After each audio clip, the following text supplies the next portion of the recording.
কুরআনুল কারীমের মধ্যে ইরশাদ করছেন, ওয়ালাউ আন্নাহুম ইযযালামু আনফুসাহুম জাউকা ফাস্তাগফিরুল্লাহ ওয়াস্তাগফারা লাহুমুর রাসূল লাওয়াজাদুল্লাহ তাওয়াবার রহিমা।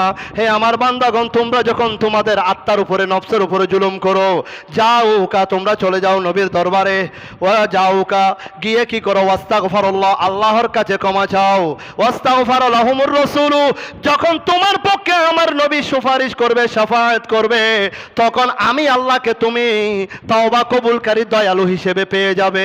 সুবহানাল্লাহ। তাহলে বোঝা যায় আল্লাহ মাধ্যম তৈরি করে দিয়েছেন।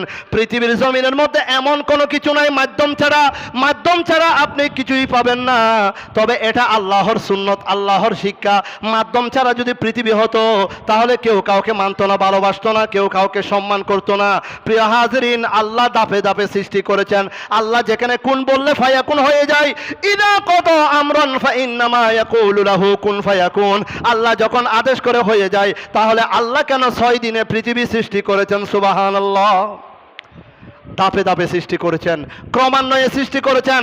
আল্লাহ চাইলে একদিনে, এক মুহূর্তে কুরআনুল কারীমকে নাজিল করে দিতে পারতেন, কিন্তু না, আমার নবীর মাধ্যমে দাপে দাপে আস্তে আস্তে দীর্ঘ 23 বছরে কোরআন নাজিল করেছেন। সুবহানাল্লাহ।